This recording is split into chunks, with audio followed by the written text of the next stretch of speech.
Bismillahirrahmanirrahim. Assalamualaikum warahmatullahi wabarakatuh. Alhamdulillah bertemu kita pada pagi ini dalam rancangan Motivasi Pagi di TV3.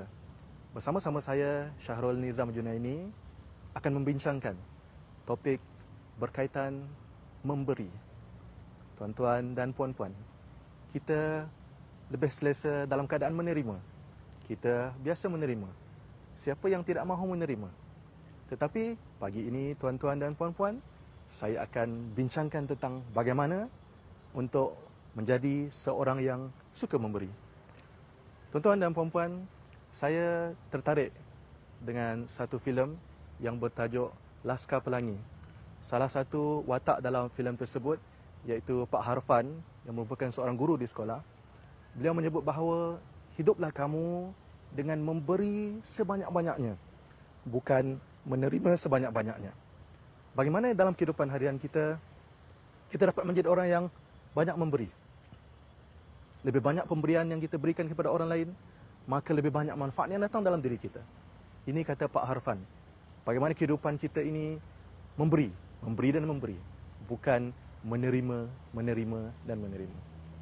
Tuan-tuan, puan-puan yang saya hormati, sebenarnya amalan memberi hadiah, amalan menghadiahkan seseorang, perbuatan memberikan sesuatu kepada orang lain adalah salah satu daripada sunnah Rasulullah sallallahu alaihi wasallam yang terpenting.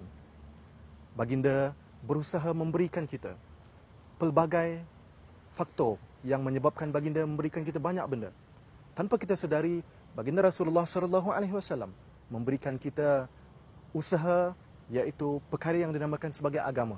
Kita sebagai orang Islam mengenali Islam walaupun kita tidak berada, kita bukan berasal dari Mekah ataupun Madinah, tetapi kita dapat menerima Islam. Mengapa?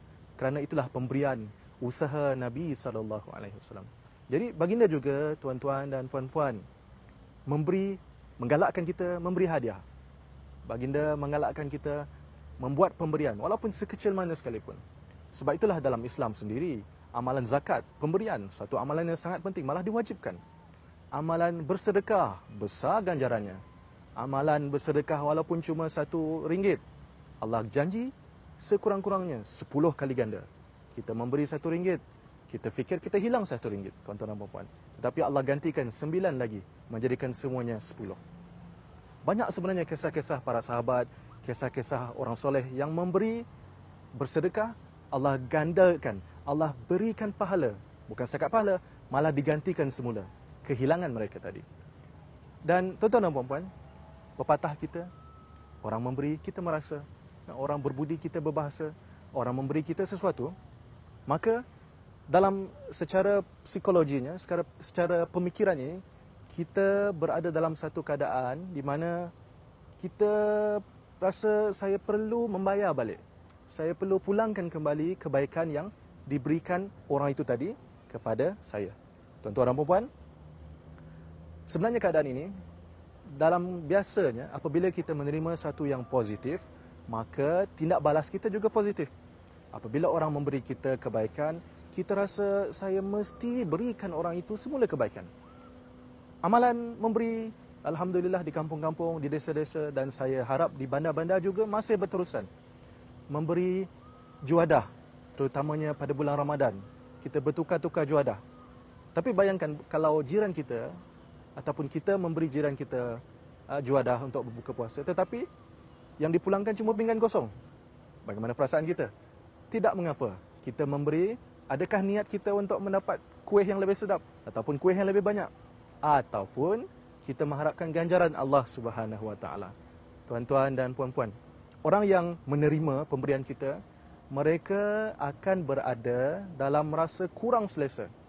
Sehinggalah mereka dapat membayar balik pemberian kita tanpa kita minta. Ini berdasarkan sudut psikologi sosial. Dia nak balas positif, dia balas positif. Kita memberi, orang itu akan membalas, cuba membalas. Jadi aplikasinya dalam kehidupan harian kita, saya berikan contoh dalam promosi perniagaan. Kalau kita ada berniaga produk, makanan dan sebagainya, biasanya kalau kita pergi ke pasar-pasar di pusat membeli belah, sentiasa, saya fikir setiap hari ada promosi, contohnya minuman, teh ataupun kopi dalam cawan kecil. diberi percuma. Tidaklah minum dalam cawan yang besar ataupun dalam gelas yang tinggi, tetapi cuma sebagai pemberian. Pemberian ini mengapa? Untuk kita mencuba sama ada teh ini ataupun kopi ini sedap atau tidak. Itu sebenarnya. Tetapi, tuan-tuan dan puan-puan, saya sendiri, sejurus saya merasa secawan yang kecil, saya rasa bersalah. Saya rasa, cubalah, tak apalah, cuba beli satu pack dahulu. Lihat strategi ini. Dan sebenarnya banyak sudah dikaji, memang strategi ini sangat berkesan dalam perniagaan kita.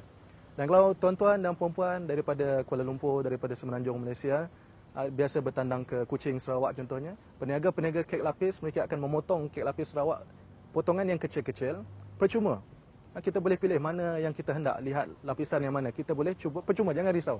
Kita ambil rasa, dan sejurus merasa kemanisan, rasa manisnya kek ini, kita akan sekurang-kurangnya, cubalah beli satu, bawa balik ke Kuala Lumpur sebagai contoh. Saya sendiri, pengalaman saya mengerjakan umrah, mengerjakan haji di Madinah, di Mekah dan Madinah. Di Madinah, di kedai-kedai kurma disediakan percuma, sampel, bukan setakat sampel, kita boleh ambil. Rasalah kurma coklat, kurma dan apa sahaja jenis kurma Madinah yang sedap-sedap. Cuba dan kita akan, saya rasa saya mesti membelinya juga. Bawa 2 kilo, balik pulang ke Malaysia. Tuan-tuan dan puan-puan, banyak lagi contoh sebenarnya yang akan saya berikan, saya akan huraikan. Jangan ke mana-mana.